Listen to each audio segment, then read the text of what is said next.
Hello, Robots in Disguise fans, and welcome back to the AFTERBUZZ TV Robots in Disguise After Show. We're looking at Season 4, Episode 22, and team, it's time to rev up and roll out. You're tuning into the destination for TV superfan discussion, AFTERBUZZ TV. And now, let the buzz begin. I feel like this is the quintessential theme for every time we have a ridiculous chase sequence. That's basically what it was, right? That's exactly what it was. The only other one we could have done is like the music they do in Scooby-Doo when they're running between all the doors. Oh, yeah. Oh, well, that changed every episode. It did. But mostly we have this. And it's a thing of wonder and beauty. I mean, yeah, it's basically the Transformers equivalent of the door gag, for sure. That would be like a techno music version of this. I'd be down for that. Yeah. I would absolutely be down for that. For sure. Hello, Robots in Disguise fans. Welcome back. We are the AFTERBUZZ TV Transformers Robots in Disguise After Show. We are looking at Season 4, Episode 22, Something He Ate, in which Liam O'Brien does some of his best voice working years. Oh my gosh, this episode was so funny. Oh, he was... Because I was watching this episode and I imagined Liam in the booth. In the booth making these noises. For the entire thing. Yes, just yelling things and super fun. With me, I have Megan, Lord Megantron Salinas. Hey guys, you can tweet at me at the Menguin. That's TheMenguin. Our record tangled with a Decepticon tonight, so send her your support and well wishes at atorres890. And I'm Katie Kia Prime Cullen. You can follow me all over the social medias at Kiaxet, that is Kiaxet. We have a Twitter hashtag, ABTVRID, and we do have the live chat. That stream is now up, so if you guys have something to say, wow, I just lost all my words there. Photoshops, questions, all that good content that you guys provide all the time all because you're wonderful. Stuff. Throw it in the hashtag, throw it in the live chat. You may well get a shout out. And I want to start that off with Lasergun on Twitter, who has given us the gif of Underbite turning in a circle like an excited puppy. Which made me... not gonna lie, the whole I-beam sequence was probably my favorite in the episode. Just that whole thing, throwing it back and forth, playing fetch. He looks like a puppy. And just doing that whole with his little rear waggling and going in a circle, just like, I want the toy. I'm like, oh my God. You're just a big homicidal puppy. He really is. Look how cute you are. You're like Metal Cujo. Look how cute you are. He's kind of adorable. He is. I was kind of iffy on Underbite as a villain before this episode, and now I'm like, Yep, we're keeping him. He's hilarious. I was like, he was kind of my spirit animal in this episode for more reasons than one. One, he was just adorable, which isn't something that we can say about our villains all the time. No. Two, not usually. That's usually kind of a clamp down thing, and it's less adorable and more like, you're actually really funny, holy cow. Two, and this is not a joke, after I finished watching the episode, I got the hiccups. Well,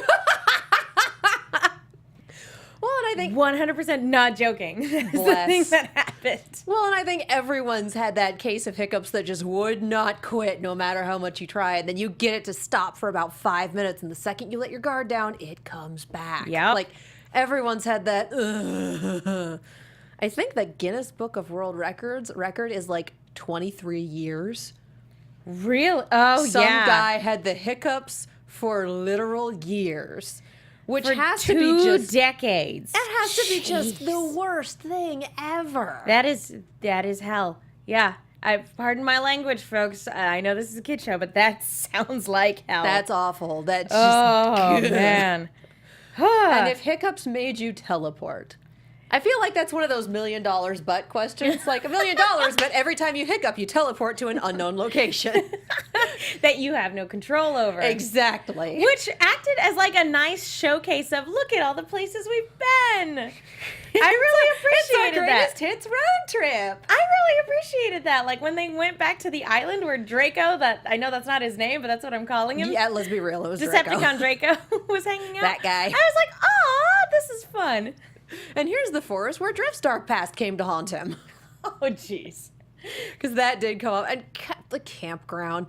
I adore just how they interact with humans in this show. Humans who don't know the secret. just, this is my jam, turn it up. And that's going to cover the sounds of combat. And it does, and it's a thing of wonder and beauty. And I continue to believe that Crown City citizens are just the dumbest people on the planet. I will say that at the very least, is saying that like a bunch of kids put something together, that's not on the list of all of the excuses they've come up with. That's not the most terrible. It's That's actually true. one where when there's like a police car in the way of the thing you're actually seeing, I'd buy it. The police car is what makes it believable. Exactly. The police car is what makes most of them believable. Yep. Let's be real. Thank you, Strongarm, for being able to improvise and lending some credibility to these absurd situations. It was the work of rowdy teens. Oh gosh. Sorry, I made a Simpsons joke connection. I was going to say, what moment did we just have here? Based on the evidence, we deduce that the killer is, this is the work of rowdy teens. Lou, cancel the prom.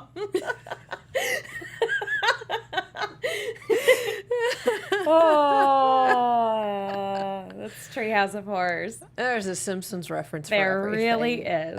Oh my God. But yeah, it's just interacting with humans. And I'd like to think that the grandma who was waving at them at the end was a member of the fan club Aw. / conspiracy club that we've decided exists in this show. Absolutely. Yeah. I bet you she's the VP.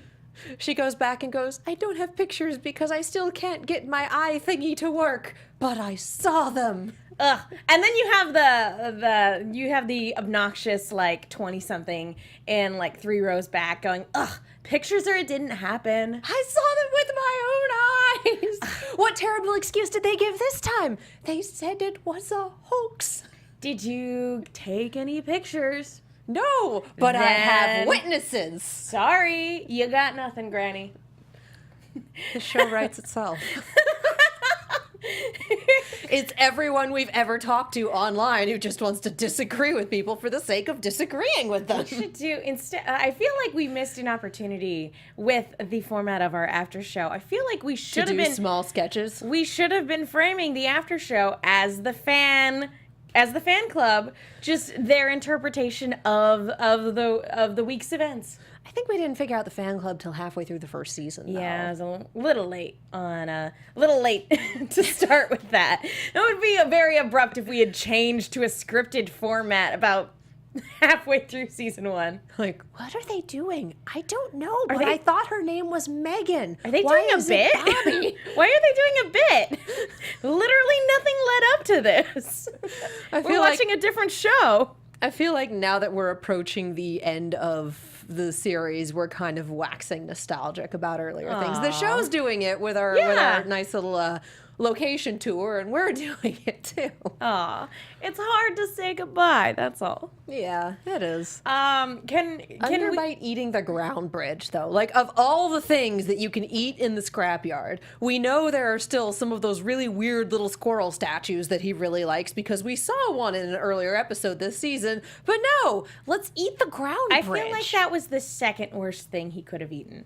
The first worst thing being actual Decepticon hunters. Because I don't know what that would have done to him. yeah. That would have like straight up turned him into a living weapon, I think. Yeah. So ground bridge was second worst thing he could have eaten. It was still pretty bad. Like, God bless Underbite. I don't think he has common sense. Real quick question. If he consumed another Transformer, would it be like in Wreck-It Ralph where, like, you know, when the bugs eat things, they take on their characteristics? Would that happen if he ate another Transformer? Because I think we're trying to steer away from cannibalism on a children's program. I feel like you can only offhandedly mention that cheerfully if you're Willy Wonka.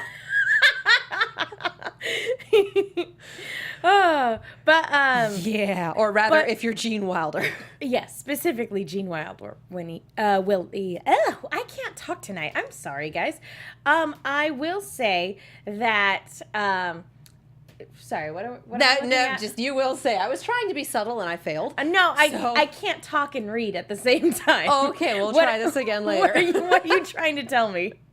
Chat wants us to tweet out the link to the live stream. Okay, that's great. Then I will do that in a minute. I can't. I'm sorry. I can't multitask. You will say. Yeah, that's what I was going to do. I was going to say, madam, if I may, Nah. that this episode was hilarious on a number of levels, and I have to say the main level being the timing of it. Because we had, everybody's finally gone back home. And we have the plot point of now they can finally put all of these cons back in stasis. And I think maybe you guys should have just left them in the cave. I'm really appreciating this unlimited supply of stasis pods, though. But two, I don't think we're, and we'll talk about it a little bit later, but I don't think we're done with the cons. Oh, no. As of yet. Oh, no. Three, after this, comedy of errors, I'm just sitting here going, these are the guys that beat Soundwave, right? Are we sure? I'm not entirely sure. I mean, there is such a thing as failing up. Yeah, I suppose so. But Soundwave took some actual orchestration and some doing. This is one of those things where it really just depends on the tone of the episode. And this one was not terribly plot heavy, but a lot of fun to watch. I think some of my favorite bits were just the framing on some of those bits where, wow, I can word tonight. It's a good night, everybody. We're both failing at it a little bit. It's great. It's wonderful. Where Underbite is teleporting and the camera stays stable and you just see Underbite moving all over the screen. Those were some of my favorite parts. Just the comedy there, the choreography, the timing, his confusion. I loved it. I concur with that assessment. And it didn't get old. Yeah, I mean, that's something, the joke could have run thin very, very quickly, and it didn't. Yeah, no, and I think the framing helped. I think everyone's acting helped a lot. Oh, yeah, the performances always sell it. Yes. Yep, nope, I'm losing things, but this was just a lot of fun to watch. For and reals. It works really well with someone like Underbite, who has one shtick and is not really the sharpest tool in the shed, but still kind of gets the job done. Well, if we're talking about parallels, he was the first Decepticon that they had any conflict with when they first started, when the series first started. And it's kind of a fitting parallel that they come back to the junkyard and he's the con that gets away. It's a nice little, talking about waxing nostalgic, it's a nice little parallel. Well, and I mean, the first time that they fought him, they needed Optimus Prime to show up as a Force ghost and help him out. And then this time, he was defeated by two men, a Minicon, and a truck. And a lot of planning. I like seeing this. I miss... Well, because that's the thing is that Denny and Russell, they were the helpless humans at the time, and it's one of those things where it comes full circle, where they're the ones that end up defeating him this time around. Well, and I like that we're starting to get more for them to do again, because they've been sidelined a lot recently. Yeah. And I mean, it is a show about the robots, but they are some very good humans, and I've missed seeing them around. And then having this dynamic trio essentially solve the problem. Yes. They did 90% of it. I just rode him like a bucking bronco. Work smarter, not harder, kids. Exactly. Which is kind of an interesting thing for me to take away, because a lot of this episode was about doing the grunt work. Yeah. I kind of saw that bit as one of those, don't ask people to do things you're not willing to do yourself. But the bit that kept getting me was towing Grimlock. And I'm like, yeah, but Strongarm tows him because she's an SUV and has the chassis for it. Sports cars have a lot of horsepower, but they are not meant to tow. I just liked the implication that she's the second strongest on the team, right behind absolutely. Grimlock. Oh, yeah. I was just like, yep, I like that. Because no one ever tows Grim, and she just keeps up with everyone, never complains about how heavy it is, nothing. She's actually built for towing, so it's like, well, I'm a speedster, but I'll tow it. I'm like, oh, friend, you're going to need an alignment after that one. Oh, yeah. I did love that The car chiropractor. Wouldn't that just be a mechanic? No. Pretty sure it is. You don't really want an Earth mechanic working on a Cybertronian. That's. I I don't think know. Denny's It's worked our in the exception past. there. It's worked in the past. Has it? Yeah, for sure. In other canons. Well, okay. Where the laws of physics are different, it works out fine. Whatever. It's Transformers science. This is true. I was All gonna say different flavors of if it. you're gonna start splitting hairs. Well, it's not like those take place in a completely different universe or anything. Whatever. Spiromorph in chat says they don't call her Strongarm for nothing. Yeah. I need a poster of her doing the pose. We can do it. Yeah. I'm sure it exists somewhere. I would hope so. Guys, if you can find that, tweet it to us because I need it in my life. Please do. It would make my Yes. night. But yeah, I love that as a running joke. And again, it's one of those things where watching B going, yeah, I can do this. I can do all this grunt work.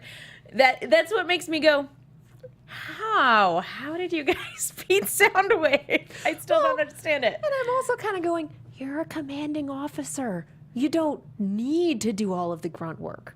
It's good to be in the trenches with the people you lead as opposed to leading from behind because, effectiveness and actually getting things done. But you're an officer. You know what this was? What this was was this? basically the Transformers episode of Undercover Boss. Minus being undercover. Well, This and I was love- Matt, the radar technician.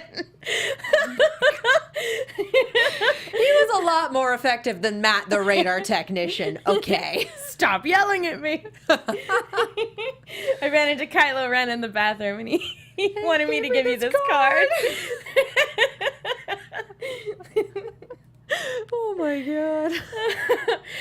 And they missed out on a perfect robots in disguise joke too. Because he could have been an undercover boss in disguise. No? Really? Crickets. No crickets from the engineering booth? Nothing? Wow. Thank you. That did not deserve that. That needed crickets, my dear. Thank you for humoring me. I appreciate it. I know it was a bad joke. Anyway. Yes, it was. Your joke was bad and you should feel bad. I have low joke standards, and that was bad. Dear Lord. Anyway, but yeah, no, it was always nice because I've definitely been in work situations where people don't appreciate you for the little things that you do, or vice versa. You don't even think about something until that person happens to be out of the office for the day, and then you're like, oh my gosh, they're what kept this place running. Everything is terrible now. I left work for about 3 days, went on vacation, came back to so many on hold for Katie, on hold for Katie, on hold for Katie notes. And I was like, this just tells me that I need to do better documentation so people can take over stuff when I'm gone. The world does not stop because I take a vacation. No, even though it feels like when you're on vacation, you're like, oh, yeah, this is nice. But then you get back and you're like, nope, the world kept on trucking. Like, oh, I have how much to catch up on? Pretty much. It's kind of what walking into the scrapyard was like. Like, how much of this do we have to stack? All of it? Okay. But I feel like Denny actually has the right idea in terms of making a roadside attraction. Yeah. Because we will go visit the world's largest hammer and the world's biggest ball of twine. Like, we are a nation Do you know of anybody those who's actually humans. seen the world's biggest ball of twine? Like, because I've never gone on a cross-country trip, so I have never seen the world's largest ball of twine. I've never seen any of those tourist traps, so I want to know, has anybody actually stopped at one of those roadside attractions before? I'm sure I've driven past them. I've taken enough trips, but we didn't stop to see the world's biggest ball of twine so much as we went to go see Devil's Tower. I The remember ones that nature made and man carved his face into. I We went to remember Rushmore as well. I remember going on a road trip with my parents to like a lake or going camping and stopping at a place that had like a giant dinosaur on the side of the road, but I couldn't tell you where that was. Yeah, that was probably a gas station. Yeah, There's probably. a lot of gas stations that Have they're giant dinosaurs. Dinocos. Yeah. My grandpa used to own one. Really? Yeah. Oh, see, that would have Dean's been Dinoco. that would have been a good cover, Grim. We're just transporting this to a gas station. Yes, exactly. But no, making a roadside attraction is actually a really good way to make tourist money, especially if it's just outside of Crown City, which I'm sure is also a tourist attraction. As we've pointed out, the citizens of Crown City aren't exactly the sharpest tools in the shed. But even just people passing through, we've shown that there are definitely people near enough to come in and out. There are enough people to fill large sporting events like sure. robot dinosaur fights. Well, and races. Yeah. And race cars. And not to mention that there's also a military facility somewhere in the city. Yeah. And there are a lot of people coming and going in this a town. nuclear power plant somewhere nearby, and a dam that's fully automated. Like, this town is weird. That's the best I have. I finally put I put all of those pieces together in my head and went, what? It's just like, that's a thing. It has every location we need for an adventure. So it's like Spokane. Cityopolis. Town. Town.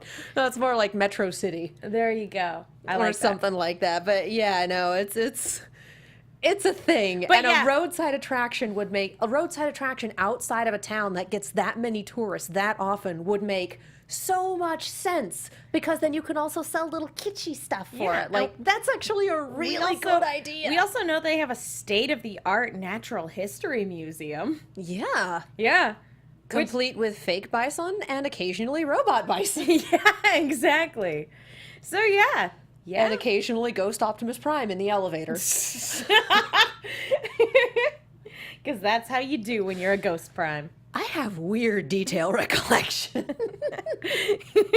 It's the little things? It is the little things. But yeah, I did love that B was like, and I would that is the mentality that B is taking, is like, anything, like, I would never ask you to do something that I'm not willing to do myself, and I'll do it without any of the lip. But I loved the two of them running off every time it was like, all right, well, someone needs to do okay. Like, they know they're off the hook, so they're out of there before anyone can change their minds. It was the mission version of, like, everybody standing in a line and taking one step back while the one person stands still. Or just continually failing at 1, 2, 3, not it. Yeah, pretty much. That's exactly what it was. B kept failing.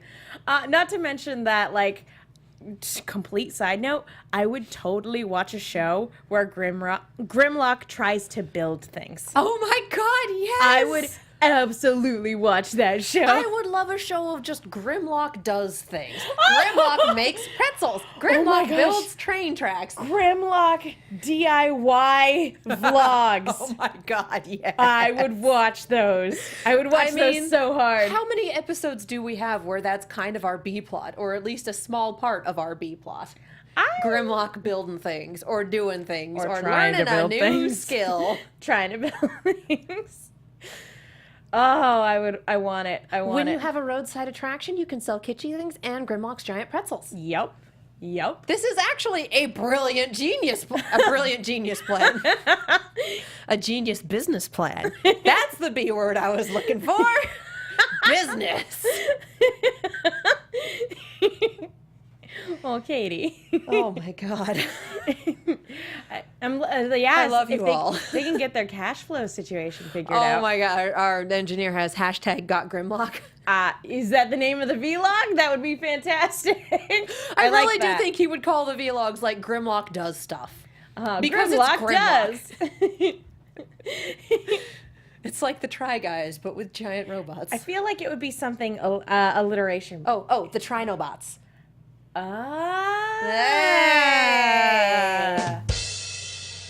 Except there's only one of them, so plural doesn't make sense. Well, that's when the other bots come in and make cameos. It's or true. He has guest stars on. That's true. Like My Drunk Kitchen. This is how you make a pretzel. Now, B, you show them. There's just a flaming wreck where B is. How did it even catch on fire? Nobody knows.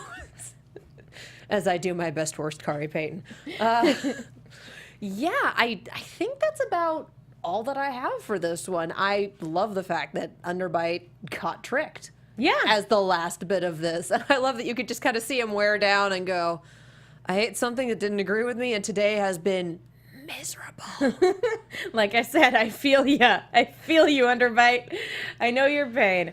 I will say that, like, we get to see a bunch of different sides of a lot of our Decepticons, and seeing this side of Underbite, like, just being completely miserable and, like, exhausted, that was not something I was anticipating. And I'll be honest, even though I know that should he get to a city or should he get to any location where there's tons of metal and actually be able to re-energize, like, I was feeling bad for him, and I 100% attribute that to Liam's performance. But I was feeling bad for him. I was like, oh, poor I just want a Underbite. stapler. Instead, I'll eat your motorhome. A paper clip, a stapler, anything.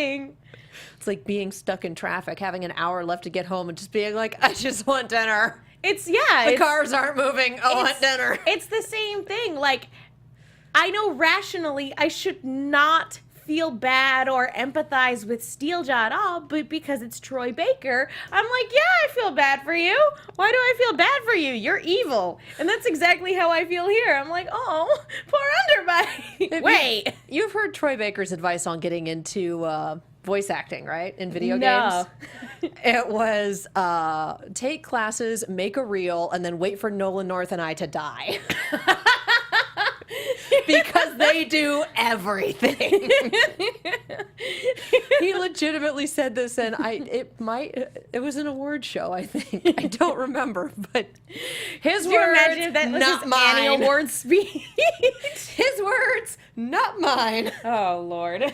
That's hilarious. Not So wrong. I think that's about all I have. We got 4 more episodes. In the meantime, we have a little bit of news and gossip. AfterBuzz TV News. One, we're being told to check the hashtag where there is some information on the next Transformer show. We haven't actually had a chance to look at that, so that may be something that we touch on next week. But it's thank talking you about the Transformers upcoming universe. Yeah. Cyberverse, specifically. But thank you for sending that to us so we can have a good look at it.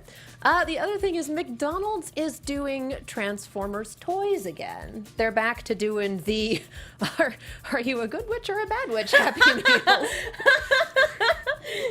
Which I go through the drive-thru and they ask me boy or girl. I say Transformer and they get real confused. Like, how is this hard? But yeah, so we had this really threw me for a loop, and I don't know how I didn't find this, but we have our 4 Autobots, and Strongarm is one of them, and Strongarm looks really different to the point where I didn't recognize her. Yeah, she looks completely different. It's still the same, like, mold, I guess.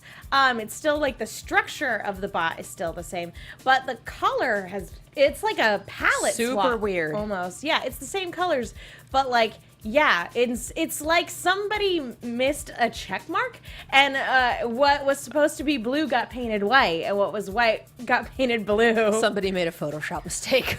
Maybe. And the other thing is, both of these lines are the ones where we have 4 like figurine toys and then 4 masks, because McDonald's is doing like masks and hair accessories now as toys because reasons. And the strong arm mask has a targeting computer over one eye. It looks like a DBZ scanner. Yeah, with it the does. red lens. To the So point that where we threw were me like, really badly. it looks like a completely different character, and we were like, are they that like bending over backwards to make it so that they don't have female bots? But which in the I guess toy they lineup, finally do. which I was gonna say, Congrats, if McDonald's. if you're gonna do that, just switch her out with Sideswipe. It's a lot easier. But no, I'm very confused by the palette color swap. But all in all, it's always exciting when you get to see Transformers toys in any capacity. Yeah. So yeah, if you happen to have a youngin who likes Transformers, take them by McDonald's. Or just go by McDonald's yourself. I mean, I don't have any youngins, but that's what I do. I'm running out of shelf space, so I shouldn't. I'll make more shelves. Anyway, that's about all we have for news and gossip, and I think that's about all we have for tonight. Is there anything else you wanted to say about the episode? Just that, again, after taking on a baddie like Soundwave, it is kind of nice to go back to a little bit more of a lighthearted episode without it being too slapsticky. I mean, this was fun, but it didn't feel like, it didn't feel like a super, like Grimlock trying to be a superhero. It didn't feel like that. It felt like something naturally that would have occurred when they're trying to get, their lives back in order. Yeah. And this, I watch enough 26-episode anime to know that before you really send things to hell in the last couple of episodes, you have an episode or two where things are just kind of fun. And I feel like that was this episode. And we are 4 episodes away from series end. Yep. So we'll see. Yep. We shall see. And Soundwave's last words were, Megatron will return. I'm still kind of Kanye shrugging at that because, 1, he's Galvatron and you are out of the loop, buddy boy. And 2, he's having a nice little nature walk on Cybertron. Oh, man. Yeah, like I said, I would be very anxious to see the reunion, I suppose, because, again, and granted, change is hard. Galvatron could have tried to change and then realized that, you can't teach an old dog new tricks. But I feel like it would be really detrimental to his character if he just went backwards for no reason. Yeah. So he got reanimated. He got possessed. He wasn't happy with any of it. There are any number of things that could happen. Like, I don't know, maybe Megatronus is possessing someone. Like, that's a thing that could happen. See, that's something. It's like, why not just bring Megatronus back? Because he was just sealed away. Maybe that's what we're building up to. Who knows? We're building up to something, and it should be fun. Yep, we shall see. And I think we'll call it on that note. Yeah. Where can the people find you? You guys can follow me on Twitter and Instagram at TheMenguin. That's TheMenguin. I am also on a bunch of shows here at AfterBuzz, and I write articles for The Movie Chick. That's Chick with 2 Ks. Be sure to check those out. Be sure to also check out Season 2 of the Shadow Radio Recreation, where I do the voice of Margot Lane. And I'm Katie Cullen. You can follow me all over the social medias and on YouTube and Twitch at Kiaxet. That is Kiaxet. My shows have all come back at this point, which is nuts, and most of them are animated.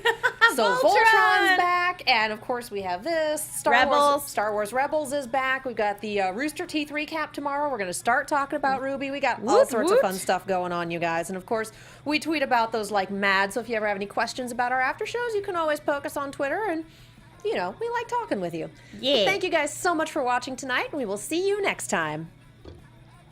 From executive producers Maria Menounos, Kevin Undergaro, Phil Svitek, and the entire AfterBuzz TV staff, we would like to thank you for listening to the AfterBuzz TV network. To watch or listen to other after shows and